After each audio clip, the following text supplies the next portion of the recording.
اللهم ارحمنا بالقرآن واجعله لنا إماما ونورا وهدى ورحمة. الحمد لله رب العالمين، والصلاة والسلام على أشرف الأنبياء والمرسلين صلى الله عليه وسلم الصادق الأمين.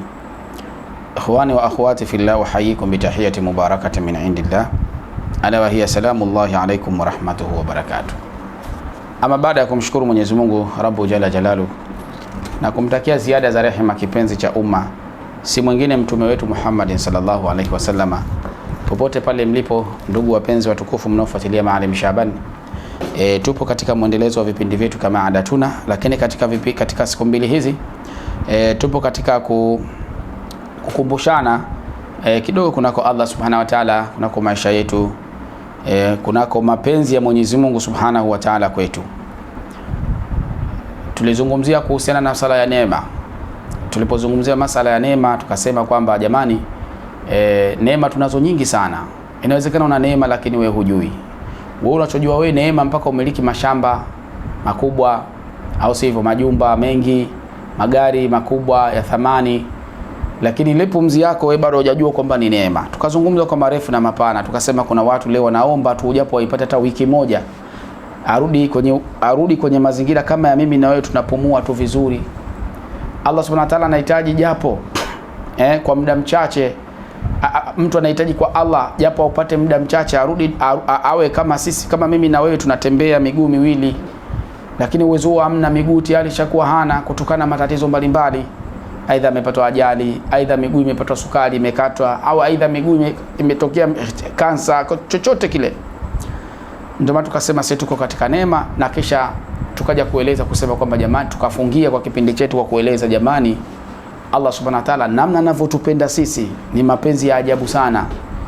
Yale mapenzi yanavyotupenda sisi Allah, ndio maana mtu akinuia kufanya ubaya, Mwenyezi Mungu subhanahu wa ta'ala hamwandikii dhambi mpaka ule ubaya ufanye. Na tukasema mtu akinuia kufanya khairi, basi Mwenyezi Mungu Subhanahu wa Ta'ala hata kama kuifanya ile khairi Allah anamlipa. Sasa ngaya mapenzi kiasi gani? Kani asinge balance yake sawa sawa.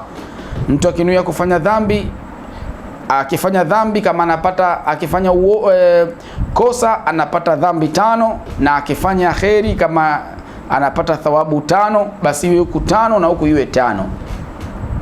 Huku kama alinuia kufanya hakufanya apate kitu, na huku pia asipate kitu. Lakini kwenye uovu Allah kashusha chini na kuufuta kabisa. Umenuia sasa, mimi nataka nikampige mtu fulani bila sababu, au leo nikamkashifu mtu fulani, au niingie mtandaoni leo nimvue nguo mtu fulani, nimseme vibaya. Baadaye ukasema hapana, kwa nini niharibu heshima ya mtu? Kwa nini niharibu utu wa mtu? Kwa nini muharibie image yake bila sababu? Hapana. Kwa tendo la kuacha uovu ule, Allah subhanahu wa ta'ala wewe anakuandikia, anakupa thawabu 1. Ile nia tu ya kuacha. Na kama laiti ungefanya uovu ule, basi Mwenyezi Mungu subhanahu wa ta'ala angekupa dhambi 1. Ukiacha ile dhambi ya kumharibia mtu kwenda kumtaka radhi yule mwenyewe. Hii nimetolea mfano kwa sababu kama ni ya kumchafua mtu, ukifanya na ukafanikiwa kuifanya, inabidi na wewe ukamuombe radhi mpaka yule ambaye kama utataka kutubia kwa Allah subhanahu wa ta'ala. Ukija katika yale makosa ya Mwenyezi Mungu, mfano umenuia kusema mimi leo bwana naamua tu sitaki kusali tu basi, lakini sasa hapana, mbona hii ni amri ya Allah, kwa nini niache kusali? Ukasali. Au umeamua kumuibia mtu kitu chake, alafu ukasema hapana, simuibii, huyu atakuwa nioni lakini Allah ataniona, ukakiwacha kile kitu, basi fahamu ya wazi utapata thawabu 1.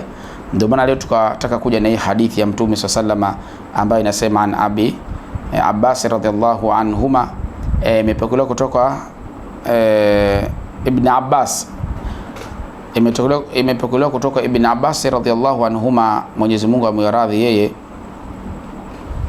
an Rasulillah sallallahu alayhi wasallama, kutoka kwa Mtume sallallahu alayhi wasallama, fi ma yarwi an rabbihi tabaraka wa taala. Hii ni hadithi al-Qudusi, hii yale ambayo ameyapokea kwa Mola wake subhanahu wa ta'ala. Hadithi al-Qudusi ni maneno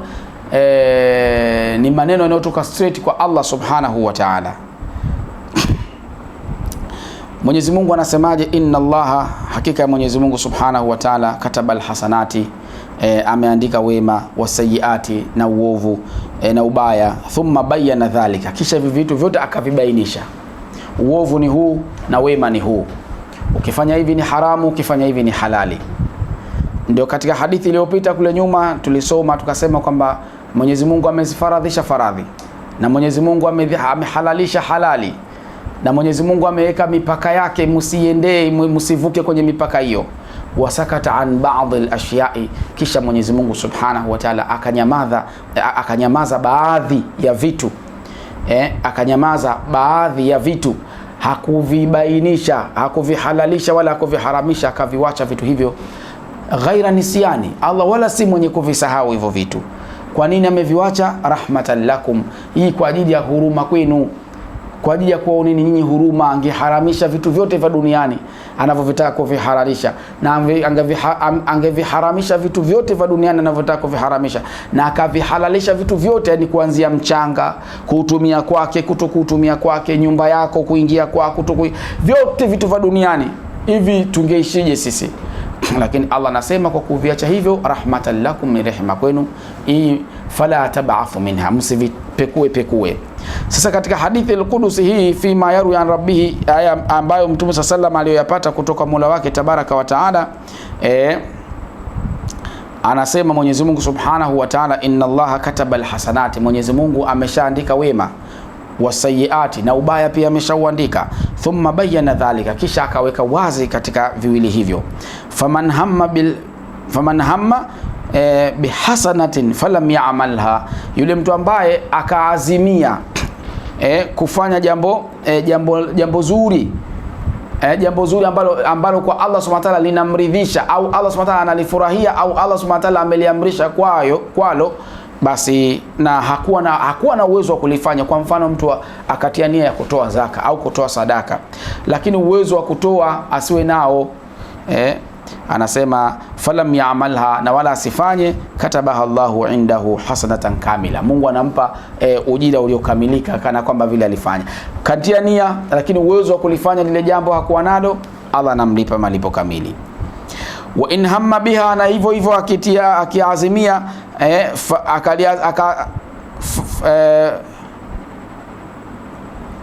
fa'amaliha, katabaha Allahu indahu 10, na iwapo akatiania akaazimia kufanya jambo hilo hilo la khairi, kisha na akaweza na akalifanya, akatia nia ya kutoa sadaka na akatoa kweli, basi Mwenyezi Mungu Subhanahu wa Ta'ala anasema katabaha Allahu indahu, Mwenyezi Mungu muandika mbele yake 10 hasanati, muandikia mema 10, ila 700, na Allah huzidisha mpaka mara 70, mara 100, yani kutoka kwenye 10 Allah huzidisha mpaka mara 100.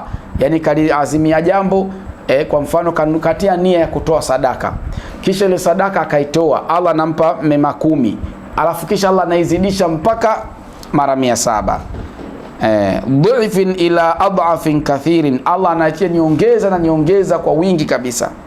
Wa in hamma bisayiati falam ya'malha, iwapo mtu akatia azma ya kufanya jambo ovu, katabaha Allahu indahu hasanatan kamila falam ya'malha, kisha lile jambo ovu lile katia nia la kulifanya, lakini akashindwa kulifanya au hakulifanya. Kwa mfano akatia nia ya kwenda kuiba, lakini baada ya kaghairi tu nafsi yake akasema hapana, siwezi kwenda kuiba kwa sababu ile ni dhulma, nitakwenda kudhulumu. Mshanifahamu vizuri Basi anasema Mwenyezi Mungu Subhanahu wa Ta'ala, katabaha Allahu sayi'atan wahida, Mwenyezi Mungu anamlipa jema moja. Yani katia nia kufanya uovu, alafu baadaye moyo wake ukaghairi, akasema sifanyi uovu, siibi, siendi kusengenya, naam, basi Mwenyezi Mungu Subhanahu wa Ta'ala anampa wema mmoja. Yani umetia nia kufanya uovu alafu haujaufanya, ujira unapata wema mmoja. Kwa ajili hiyo, ndugu zangu wapenzi watukufu, bado tunakazia pale pale kwamba Allah Subhanahu wa Ta'ala sisi yatupenda sana, anatupenda zaidi ya mama zetu wanavyotupenda. Yale mapenzi ya mama wenda uyazidishe mpaka mara 70, ndivyo mapenzi ya Allah Subhanahu wa Ta'ala anavyotupenda sisi waja wake. Kwa nini tunasema hivyo? Angalia hapa, umetia nia kufanya uovu. Hivi leo mwanadamu umetia nia ya kumdhuru, alafu ukaghairisha bana, wafuka je ukamwambia bana niliyadhamiria leo kuja kukupiga wewe, lakini tu nafsi yangu ikakataa, ikasema hapana, sitaki kuja kukupiga. Hivi mwanadamu anaweza kukupa kheri wewe? Anaweza kusema da, umefanya kitu kizuri, basi kutokuja kunipiga, basi chukua hata shilingi 2000 kanywe maji. Hivi anaweza? Sina kuja kukumaliza wewe huyu. Kumbe ulikusudia kunipiga, ina maana kumbe wewe ni adui anayeweza kuja kukushughulikia wewe. Lakini kwa Mwenyezi Mungu sivyo mambo yalivyo. Yaani kwamba wewe umetiania kumkosea Allah, uovu fulani, labda ukataka kuzini au kusema urongo, afu baadaye ukasema hapana bana, siwezi kufanya hichi kitu, basi Mwenyezi Mungu anakupa jema moja. Rawahu al-Bukhari, hadithi imepokea Imam Bukhari wa Muslim na Muslim fi sahihihima bihadhihi al-huruf. Naam. Kwa ajili hiyo ndugu zangu wapenzi watukufu, kwamba hii hadithi imepokelewa na Imam Bukhari na Muslim katika sahihi mbili zao hizo. Kwa ajili hiyo tumerudi pale pale katika swala zima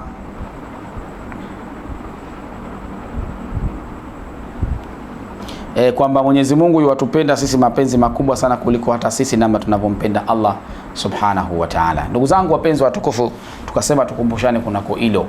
Basi neema tulizokuwa nazo tusizipuuze. Mapenzi ya Allah Subhanahu wa Ta'ala kwetu ni makubwa mno. Tujibidiishe katika kutia nia mambo mengi sana. Kutia nia ya kwenda hija, kutia nia kutoa zaka, kutia nia kusaidia umma, basi ala kulli hali, kutia nia kujenga hata barabara, kutia nia kujenga kisima, kutia nia kadha nia nyingi. Lengo na makusudio Allah Subhanahu wa Ta'ala apate kuzile nia kwenda kuzilipa, kwa sababu siku ya kiyama inna wa'ada Allahi haqqun, ahadi ya Mungu ni kweli. Akikwambia umetia nia ya kufanya jema alafu kulifanya, Allah anakuandikia wema kamili. Si kama na kwamba anaigiza, Allah ndo anazungumza kweli. Inna wa'ada Allahi haqqun, ahadi ya Mungu ni kweli. Tutieni nia kwenye mambo yetu makubwa, hija, zaka, hija, sadaka, kusaidia visima. Tia nia na ile azma iwe kweli. Sio nia tu amina tia nia, azma iwe kweli kwamba Allah ukinipa mimi tafanya jambo fulani, nitafanya jambo fulani la kheri. Mwenyezi Mungu atuwafikishe tuwe waja wake ambao tunayasikia maneno kisha tunayafanyia kazi. Ndugu zangu wapenzi watukufu, tunayo mnazi kama kawaida yetu, ni dawa ambayo tunaielezea sana. Leo tunaja kuielezea hapa, tuna kashkash hapa, tuna betalusiri, mafuta hizbul bahari tunayo, na ile miski inayotumika wakati wa jimai.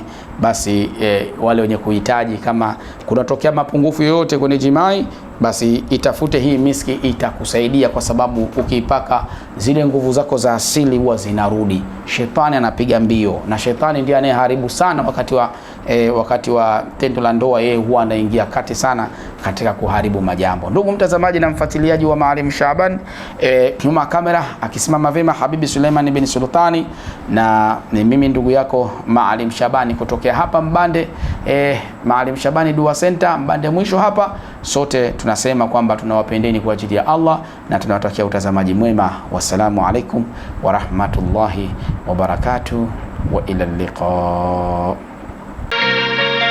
Kile kituo chako pendwa cha tiba asili na dua cha Shifa chini ya Maalim Shaaban sasa kinatibu magonjwa yote sugu ikiambatanishwa na visomo mbalimbali. Yes, Shifa wanatibu presha, matatizo ya kichwa, matatizo ya macho, kisukari, miguu kufaganzi, kutoshika ujauzito au kuharibika kwa ujauzito, matatizo ya nguvu za kiume, nuksi, mikosi, mashaitani pamoja na vifungo vya uchawi. Njoo wewe na familia yako uondokane na matatizo uliyokuwa nayo. Kwa mawasiliano zaidi piga simu namba 0755782478 au 0717284242 na 0625575272. Shifa, ukipona wewe na taifa pia limepona. Wote mnakaribishwa.